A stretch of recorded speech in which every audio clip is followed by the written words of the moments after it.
Roman with the camera on. Yes, good morning everyone. Welcome to the class. कल फिर किया खूब enjoy. तो पढ़ाई वढ़ाई करी. Today is your paper 3 to 4 है ना, 3 to 4 पेपर है. चलो फिर आज कोल्ड वॉर पढ़ते हैं. This is the time for revision of cold war. वो जो रह गया सो रह गया, वो बाद में करेंगे, कल कर लेंगे. कल छुट्टी है, परसों कर लेंगे. Yes, open your book.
हाँ जी, chapter cold war. Open your book. I will ask some of the questions to you. आज मैंने कुछ नहीं पढ़ाना, आज आपसे पूछूंगी. बुक पकड़ लो अपनी हाथ में, ये वाली. हैंड रेज करते जाना जिसको आंसर पता है. नहीं पता तो मैम बताएंगे, ठीक है. You can also take help from book. Book खोल लो. आज पढ़ने का मन नहीं लग रहा किसी का भी. रोहन, तूने भी रुकना कि जाना है? 10 मिनट तक देखती हूँ मैं. 10 मिनट तक देखती हूँ, नहीं तो मैं क्लास खुद ही वाइंड अप कर देती हूँ, ठीक है. चलो तब तक देखिए जरा तुझे. रोमन, कोल्ड वार क्या होता है? फंस गया तू अकेले. कोल्ड वॉर होती है जिसमें लड़ाई झगड़ा ना हो, तो जिसमें जानी नुकसान ना हो. नहीं, जानी नुकसान भी होता है कोल्ड वॉर में.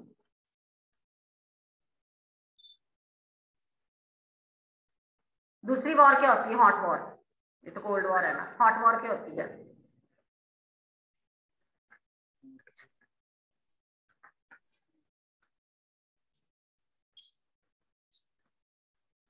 अरे हॉट वॉर वो होती है जिसमें हथियार यूज होते हैं, वेपन्स यूज होते हैं.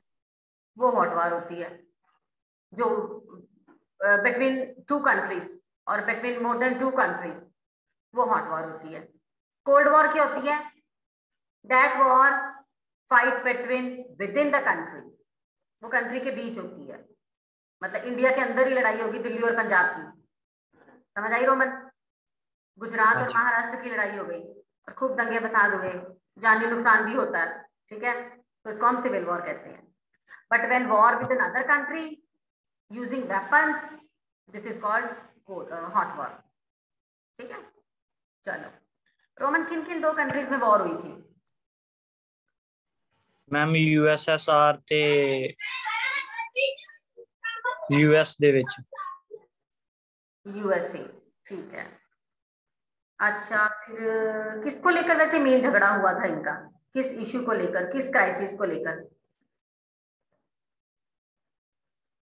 मैं पेज नंबर 2 पे हूँ. फर्स्ट वाला कुछ नहीं है, हो गया.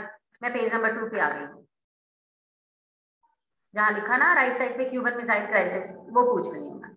किस चीज को लेकर झगड़ा हुआ अमेरिका सोवियत यूनियन का?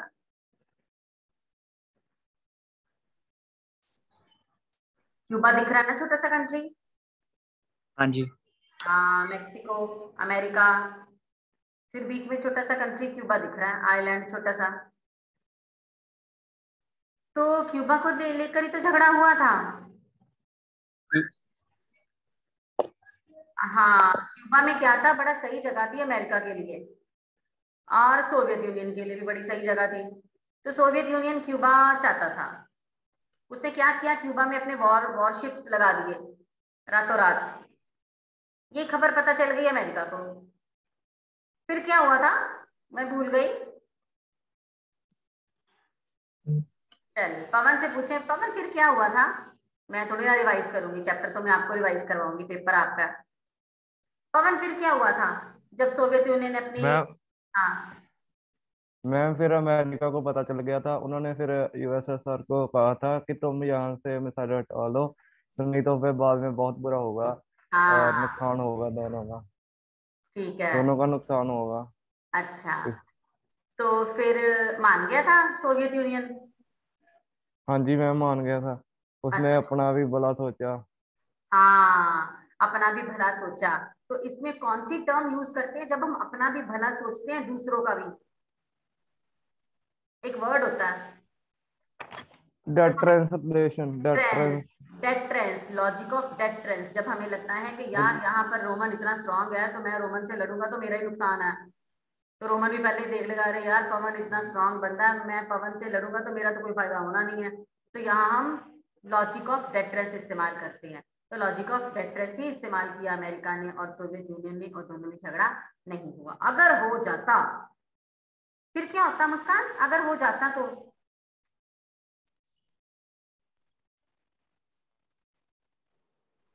वर्ल्ड वॉर 3 लग जानी थी। फिर वर्ल्ड वॉर 3 लग जानी थी, फिर सारे कंट्रीज ने आपस में लड़ पड़ना था, तो फिर वर्ल्ड वॉर 3 लग जानी थी।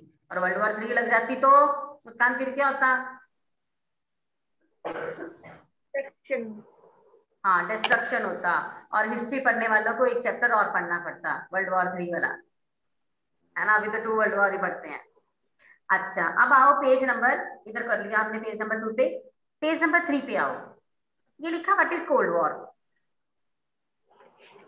हाँ, सेकेंड वर्ल्ड वॉर कब हुआ था। बुक पे देखो रोमन, अपनी बुक पे देखो, मैं बुक से पूछ रही हूँ। सेकेंड वर्ल्ड वॉर कब हुआ था।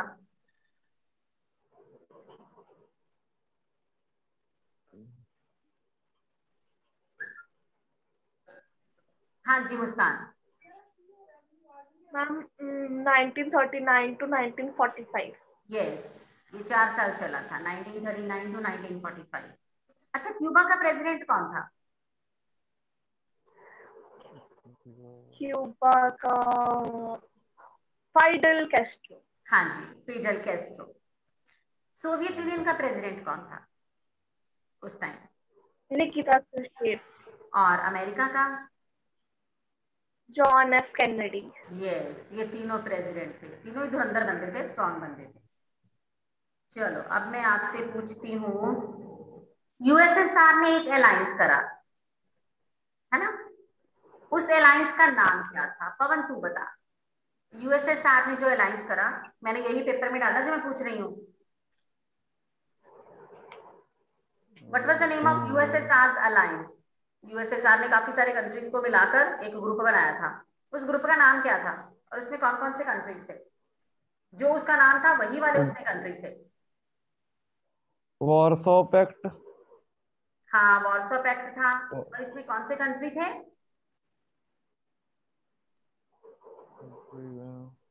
किस किस एरिया के east country, eastern eastern country. Europe, eastern very Europe. Good very good, इसीलिए इस अलायंस को ईस्टर्न अलायंस भी बोलते हैं।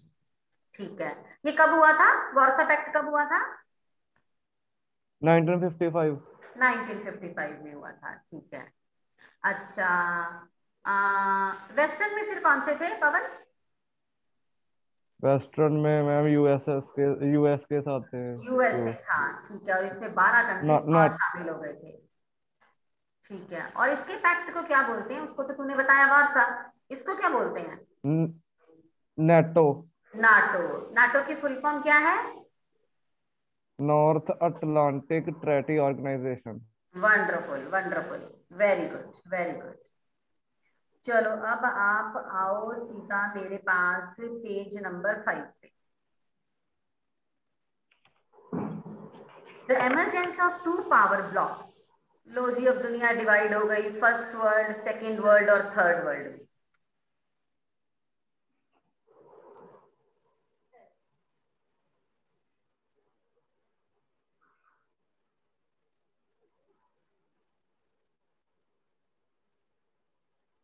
फर्स्ट वर्ल्ड, सेकेंड वर्ल्ड और थर्ड वर्ल्ड में। एक बार रिवाइज करो, फिर मैं पूछूं आपसे, फर्स्ट वर्ल्ड में कौन से कंट्रीज थे, सेकेंड वर्ल्ड में और थर्ड वर्ल्ड में, तीसरी दुनिया में कौन से कंट्रीज थे?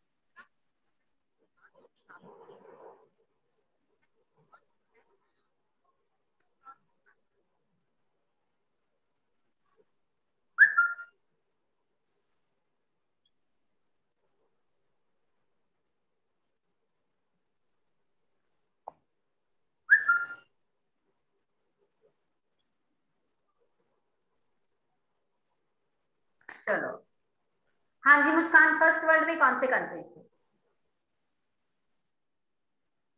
फर्स्ट वर्ल्ड में थे सभी वेस्टर्न कंट्रीज, सेकंड वर्ल्ड में थे ईस्टर्न कंट्रीज और थर्ड वर्ल्ड में थे जो किसी भी के साथ नहीं थे, जो अभी भी इंडिपेंडेंट हुए थे। ठीक है, आप नॉन मुझे अलाइंड कंट्रीज। आप मुझे इनके नाम बताओ ना, कंट्रीज के नाम। पेज नंबर 6 पे आओ, मैप देख रहे हो आप? वैसे मैंने PT1 में मैप नहीं डाला, बट मैं इतना पूछ सकती हूँ, फर्स्ट वर्ल्ड सेकंड वर्ल्ड में कौन कौन से कंट्रीज थे। जैसे कि यहाँ लिखा ना, आप देख रहे हो पेज नंबर 6 पे map, yellow countries are first world countries, red marked countries are second world countries, and green coloured countries are third world countries. तो first world countries means, first world countries कौन सा block है? Western block. वो western block है। कुछ countries के नाम बताओ, तो यहाँ लिख ही लो, इन्होंने स्पेस छोड़ी, 1 2 3 4, 3 कंट्रीज के नाम लिखो तो कौन कौन से थे फर्स्ट ब्लॉक में, कैपिटलिस्ट ब्लॉक में? हाँ Muskan. US, France, west Germany, Britain, Norway, Canada. ठीक है, कनाडा। और कम्युनिस्ट ब्लॉक में कौन कौन से कंट्री थे? रशिया और Hungary, east Germany, Poland, Romania, Czechoslovakia, Cuba भी बोल दे। क्यूबा। अच्छा, नॉन अलाइंड कंट्रीज कौन कौन से थे? इंडिया, यूगोस्लेविया, घाना और चेकोस्लोवाकिया। ठीक है, चलो अब एक क्वेश्चन हम पवन से पूछते हैं। पवन, नाटो कब बना? NATO NATO ma'am 1949। ठीक है, 49 में बना। ठीक है, कोल्ड वॉर के चलते ना आर्म रेस शुरू हो गई, फिर आर्म कंट्रोल भी हुआ। थोड़ा सा मुझे ये बता, ये ना NCERT क्वेश्चन है, मैंने ये डिस्कस भी करा था और आपको सॉफ्ट कॉपी भेजी है व्हाट्सएप पे, NCERT सॉल्यूशन। एम आई राइट? ओके, ये क्वेश्चन होगा आपका जो मैंने पूछ लिया आपसे। NCERT क्वेश्चन में आना, मैंने आपसे पूछा है क्वेश्चन नंबर 5 पूछ लिया मैंने आपसे, आप कौन समझे? सा मैम? NCERT क्वेश्चन निकाल पीछे वाले पेज नंबर 15 पे। हाँ जी ma'am. The Cold War produced arm race as well as arms control. What were the reasons? अब ये दो क्वेश्चन, अगर ये क्वेश्चन आता है पेपर में, तो you have to make 2 paragraphs. 1 arm race reasons, second arm control reasons. पहले तो खूब हथियार बना लिए इन्होंने, दोनों ने, जेलसी के चलते कि मैं स्ट्रॉन्ग हो जाऊं और मैं कहीं पीछे ना रह जाऊं। उसके बाद फिर जब अकल आ गई, थोड़ी समझ आ गई, फिर उनको लगा हम दोनों क्या करी जा रहे हैं, फिर उन्होंने आर्म्स कंट्रोल करके काफी सारी ट्रीटीज साइन कर ली। तो this question will be answered in this kind. ऐसे आप आंसर देखो, first paragraph arm race, then points, then arms control, फिर उसकी कौन कौन सी ट्रीटीज हुई थी, नाटो, सीटो, सेंटो, है ना, एनटीबीटी। चलो अब आप आओ पेज नंबर 7 पे। पेज नंबर 7 पे आपको एक क्वेश्चन लिखेगा, the smaller states were helpful for the super powers. लो जी, स्मॉलर कंट्रीज भी हेल्पफुल होती हैं सुपर पावर के लिए। मुझे लगता है ये आपका आ जाएगा, अगला ही क्वेश्चन देखना, पेज नंबर 15 पे, क्वेश्चन नंबर 6। एम आई राइट? ये दिया आपको, why the super powers have military alliance with the smaller countries. छोटे छोटे कंट्रीज को क्यों जरूरत, छोटे छोटे कंट्रीज की भी जरूरत पड़ गई थी। अब कोई बड़ा बंदा है, छोटे कंट्रीज की जरूरत क्यों पड़ती है? तो here they have written 4-5 points: vital resources, oil, minerals, territories, locations, economic support, military expenses. इन सब चीजों के लिए छोटे लोगों की भी जरूरत पड़ती है। Now arena of Cold War. Discuss about arena of Cold War. अब इसमें क्या हुआ था? जो भी ऊपर से हुआ था ना, सारा कुछ पढ़ के ना, वियतनाम, अफगानिस्तान, लास्ट में हम ये कहेंगे कि इंडिया इसमें किसी में नहीं शामिल था। इंडिया नैम में शामिल था। नैम क्या था? मुस्कान, give me the 5 names of NAM, founder member of NAM, plus boxes. एक मिनट, ये थे नाम के एक यूगोस्लेविया का प्रेसिडेंट था जोसेफ ब्रोज टीटो, और इंडिया का फाउंडर मेंबर जवाहरलाल नेहरू, और इजिप्ट का था गैमल अब्दुल नसर, और इंडोनेशिया का था सुकार्नो, एंड घाना का था क्वामे नक्रुमा। हाँ, स्मार्ट बहुत है हमारी मुस्कान, सारे ही देख के बता दिए इसमें। चलो शाम तक याद रखना, 3 बजे पेपर है। आगे चलो पेज नंबर 8 पे। Leave this plus box this time. अब ये छोड़ो आप। अच्छा, उसके बाद इधर दिया question, arms the cold war produce an arm race. चलो ये तो आप उधर से ही कर लोगे, इंट्रोडक्शन में आ जाओगे। अच्छा, पेज नंबर 9 पे कार्टून देखो। मैंने वैसे पेपर में डाले नहीं है, आज के पेपर में ऐसे ही डिस्कस कर लेते हैं। पवन, ये फर्स्ट कार्टून में क्या हो रहा है? बता दो बस क्या हो रहा है, मैं एक्सप्लेन कर दूं। उन्होंने मैम वो यूएसए ना, जो वो दूसरे और के साथ लगा हुआ है, यूएसएसआर को धोखे में उसने डाला हुआ हाँ है, और किसी के साथ कर धोखे में है यूएसआर इसमें। हाँ, तो उसको किसके यूएसएसआर को साथ? पता नहीं है वो क्या कर रहा है यूएसए हाँ, चिपके। तो यूएस किसके साथ लगा हुआ फिर? चाइना। हाँ, वो चाइना के साथ लगा हम्म। है। ये कपल है, पार्क में बैठे हैं, रोमांस कर रहे हैं, यूएसएसआर और यूएस।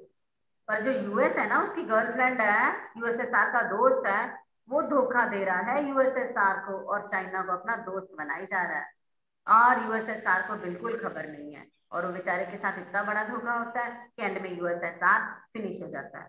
और फिर कौन सा कंट्री बनता है पवन? यूएसएसआर जब फिनिश हो जाता है तो कौन सा मैम कंट्री? यूएसएसआर जब फिनिश हो जाता है, Russia. Russia. Yes, Russia country बनता है। ठीक है, चलो नीचे वाला कार्टून देखो जरा। पवन, ये भी तू ही एक्सप्लेन कर दे, ये क्या हो रहा है? वो बंदा खाना खाने बैठा है, ये क्या है? मैम यूएसए वो वाइटामिन एक छोटा सा देश है, उसको उस पर कब्जा करना चाहता है। वह जब उसने अटैक किया, उसने उसको काट दिया, उसको कमजोर समझा, पर उसने उसने उसको उल्टा जवाब दे दिया। हाँ, ये हम दुश्मन को कमजोर। कभी कमजोर नहीं कहा। I am proud of you Pawan, तेरा दिमाग बहुत तेज है, बस तू प्रॉपर क्लासेस लगाए ना तो मजा ही आ जाए, तुझे कोई दिक्कत डाउट ना रहे। बिलीव मी बेटा, you are very good boy. ये है प्रेसिडेंट अमेरिका का, वियतनाम को छोटा सा समझा, उसको खाने बैठा है, और वियतनाम पावरफुल था, वो कहता मैं तुझे ही खा जाऊंगा, और अच्छे से मजा चखाया उसको, और वियतनाम जीत गया। दुश्मन को कभी छोटा नहीं समझना चाहिए, अमेरिका ने ये गलती करी, और यहाँ पर वियतनाम फिर जीत गया था।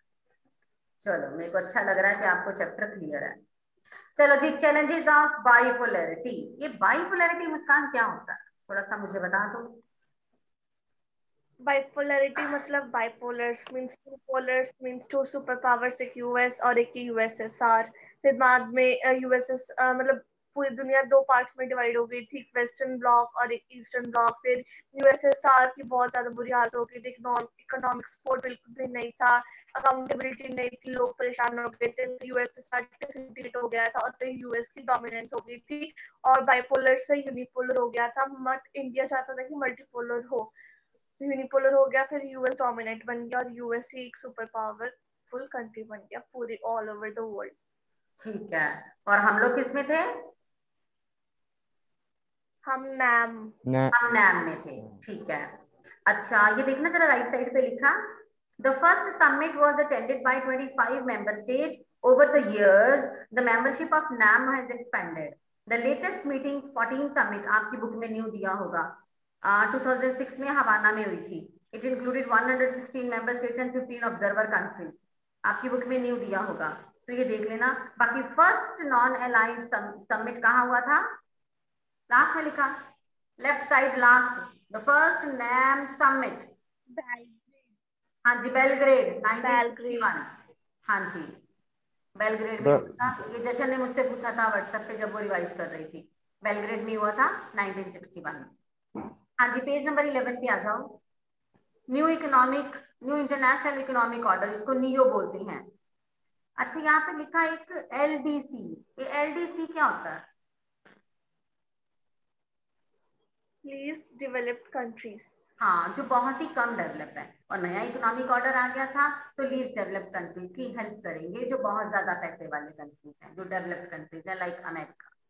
ठीक है, तो ये सारा आप पढ़ोगे इसमें कि 1972 में entitled towards a new trade policy of the development, और फिर इसमें आप ये पूरी की पूरी रिपोर्ट पढ़ दोगे कि ये बना क्यों था, इसके ऑब्जेक्टिव्स क्या थे।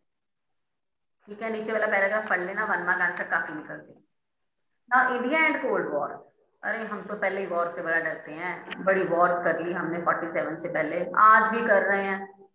आज कोरोना वॉर छिड़ी हुई है, हम उसमें योद्धा बने हुए हैं, कोरोना वॉरियर्स बने हुए हैं, जीत रहे हैं कोरोना से, है ना।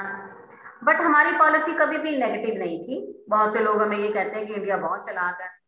पहले कहता मैंने किसी में नहीं होना, बाद में फिर रशिया के साथ इसने लिंक भी बना लिए हैं। पहले कहता मैंने अमेरिका के साथ नहीं होना, जब बांग्लादेश की लड़ाई हुई तो हम अमेरिका के साथ हो भी लिए हैं। तो इंडिया अपने आप में अपना सगा नहीं है, क्योंकि ईमानदार नहीं है, तो किसी का तो क्या ही भला करेगा। बट ऐसा नहीं है। इसका मतलब ये नहीं कि हम नैम में चले गए थे तो हम आइसोलेट हो गए थे। इसमें आइसोलेशन वर्ड आया है, न्यूट्रल हो गए थे हमने दुनिया से किसी से बात ही नहीं करनी है। तो इसका मतलब नैम में चले गए थे, हमने किसी से बात नहीं करनी है। मतलब लड़ाई के लिए, लड़ाई झगड़े को लेकर हमने किसी से बात नहीं करनी है, हम उसमें इन्वॉल्व नहीं होंगे। तो ये था नॉन अलाइंड मूवमेंट। इसका मतलब ये नहीं था कि हम डेवलपमेंट को लेकर, अब रशिया को हम छोड़ सकते ही नहीं किसी भी कीमत पर। रशिया को छोड़ देंगे तो हमारा तो सबसे अच्छा दोस्त है रशिया, व्लादिमीर पुतिन, सल्यूट करते हैं हम उनको, और वो हमारे मोदी जी को सल्यूट करता है, तो हम तो छोड़ ही नहीं सकते हैं उसको। तो today living in an isolation is impossible, तो इसीलिए हमने नैम को फॉलो करा था। तो ये इस पैराग्राफ में आप पढ़ोगे कि some of the countries say that India cheats, धोखा देता है, बट दूसरे पॉइंट में आप पढ़ोगे कि इंडिया नेवर चीट्स। हमने अपना फायदा सोचा तो कोई बुरी बात नहीं है। ठीक है, तो नॉन अलाइनमेंट की स्ट्रेटेजी क्या थी? This we will do. Okay, चलो उसके बाद पेज नंबर 14 पे आओ। Arms control treaties. जब आर्म्स कंट्रोल ट्रीटीज हुई तो whatever the treaties are signed by India with other countries, first लिखा LTBT, NBT, SALT 1, SALT 2, SALT START 1, START 2, these are the short names of the treaties. इसको बस एक short form learn कर लेना, इसकी full form learn कर लेना, whatever the things you are including in it. चलो अभी आओ आप NCERT questions, page number 15। Which among the following statement about the Cold War is wrong? अब कोल्ड वॉर क्या है पहले अपने दिमाग में ये लाओ, फिर देखो कि कौन कौन सी स्टेटमेंट इसमें सही है। पहले वो पर्टिकुलर्स निकाल लिया करो, जो इररेलेवेंट है ना उसको निकाल दिया करो। अब है which is the right one, which is the correct one, आप बताओ मुझे। और which is the wrong one, मैंने गलत बोल दिया, इन्होंने क्वेश्चन घुमा के डाला है। कोल्ड वॉर के बारे में 3 बातें सही हैं, एक बात सही नहीं है। Which is that? A, B, C और डी? डी। हाँ, D. The US and USSR were engaged in direct war. Direct war तो हुई नहीं थी, डायरेक्ट वॉर तो हुई नहीं थी, क्योंकि उन्होंने, पवन ने मुझे बताया, वो डेटरेंस लॉजिक इस्तेमाल करते हुए वो लड़े ही नहीं थे। तो ये वाली स्टेटमेंट रॉन्ग है, बाकी तीनों सही है।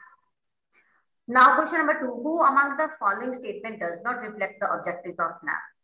ये सारी की सारी ऑब्जेक्टिव्स NAM के हैं, एक उसमें नहीं है। वो कौन सा ऑब्जेक्टिव है? NAM, नॉन अलाइन होना।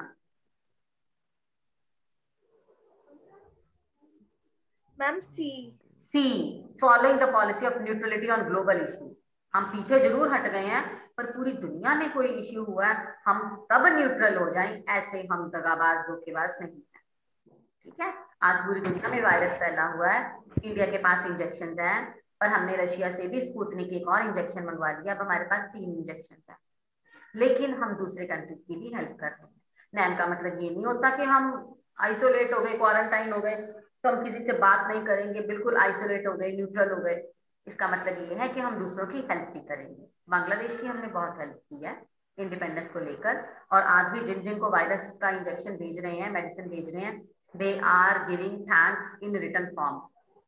ठीक है, चलो क्वेश्चन नंबर 3 पे आओ। Mark correct and wrong each of the following statement that describe features of military alliance formed by super power. Super powers दोनों अमेरिका और यूएसएसआर ने कुछ एक अलायंस करे, तो इसके बारे में कौन कौन सी चीज सही है और कौन कौन सी चीज सही नहीं है।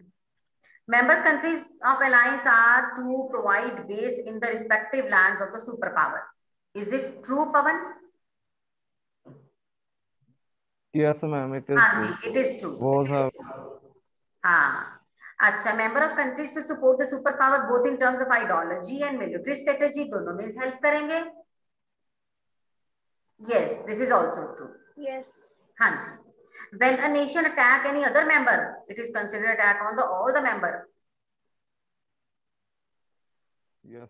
हाँ, ये It भी is true. true है। True. आपस में हम सारे ग्रुप बना के रहते हैं, बड़ा प्यार है हम तीनों में, आपस में, हम चारों में, मुझ में, पवन में और मुस्कान में, इतना प्यार है कि हम एक दूसरे के साथ हमने रिटर्न एग्रीमेंट भी करे हुए हैं। अब हम चारों में से किसी को कोई कुछ कहता है तो बाकी 3 उसकी हेल्प करेंगे। किसी एक पर अटैक हुआ तो तीनों पर, चारों पर अटैक हुआ माना जाएगा। ठीक है, हाँ जी। Here is the list of countries right against each of the these block. कौन कौन से ब्लॉक में गए थे? पोलैंड किसमें था?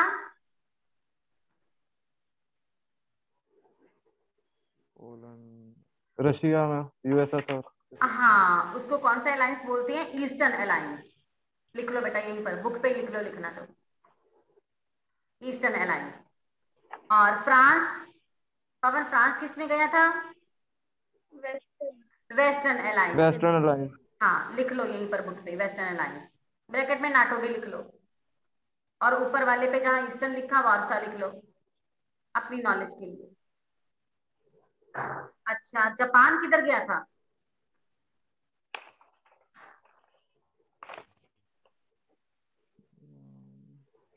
वेस्टर्न में मैम, तो वेस्ट। हाँ, वो वेस्टर्न में चला गया था। अब कुछ बच्चे ये सोचते हैं कि जापान अमेरिका के पास कैसे जा सकता है, अमेरिका ने तो बर्बाद करके रख दिया था जापान को, पर जापान फिर भी अमेरिका के साथ गया। नाइजीरिया बेचारा छोटा सा कंट्री, हमारे जैसा भोला सा, ये कहाँ गया?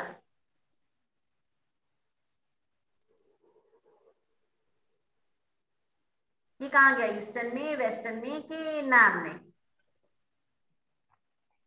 मुस्कान, नाइजीरिया कौन से ग्रुप में गया? विच ब्लॉक? नैम था शायद। ये नैम में था, मैंने पहले कह दिया, छोटा सा भोला सा हमारे जैसा, तो ये नैम में था। नॉर्थ कोरिया,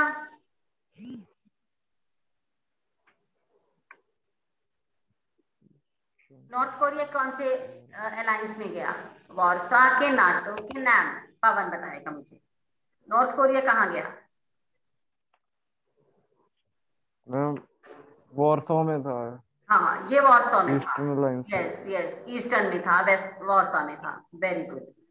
अच्छा, श्रीलंका जो हमारे पास है, आपको मैप याद आ जाएगा श्रीलंका का, इंडिया के बिल्कुल साउथ में है ना, नीचे वाले हिस्से पे श्रीलंका। तो श्रीलंका कौन से ब्लॉक में गया? नैम। हाँ, वो नैम में गया। छोटा सा देश है, हमारी वैसे उनसे बहुत बनती है। और आपको पता है, आपके स्कूल कैम्ब्रिज वालों ने श्रीलंकन टीम को बुलवाया था ना इंडिया, याद है आपको? पवन को याद होगा। हाँ जी मैम। Yes, हाँ। अच्छा, question number 5 we have discussed, question number 6 we have discussed, very very important question. आगे चलो, question number 7, sometimes it is said the cold war was a simple struggle। अच्छा, इसमें मैंने आपको तभी भी बताया था कि पहले हम आइडियोलॉजीज की बात करेंगे, आइडियोलॉजीज की बात करके फिर दोनों के बारे में ब्रीफ में कह देंगे। What was India's foreign policy towards USSR and USSR? अब बार बार नैम मत लिखी जाना, इसमें थोड़ा सा डिफरेंट लिख देना कि आपको क्या लगता है this policy help India's interest. इसका मैंने सोल्यूशन भेजा हुआ है, अगर नहीं मिलेगा तो दोबारा पूछ लेना। What do you think about the statement of NAM has become irrelevant today? आज कहते हैं NAM का कोई मतलब ही नहीं बनता। उस टाइम तो बड़ा डंका बजाया था इंडिया ने, नैम नैम नैम। आज कहाँ है नैम फिर? आज तो बेकार की इररिलेवेंट चीज लगती है। आज तो इंडिया सबके साथ अलायंस करी जा रहा है, रशिया के साथ भी और अमेरिका के साथ भी और सबके साथ ही अलायंस करी जा रहा है। तो इसके बारे में अपने व्यूज देकर आपको मैंने सोल्यूशन भेजा हुआ है, एक बार देख लेना। ठीक है, चलो जी। हाँ जी, और कोई आप बोलो, कोई डाउट है तो। 3 बजे डाउट मत पूछना, 3 बजे पेपर शुरू हो जाना। ठीक है पवन, चलो चलो वाइंड अप द क्लास बेटा। चलो ठीक है, ओके बाय बेटा, गॉड ब्लेस यू।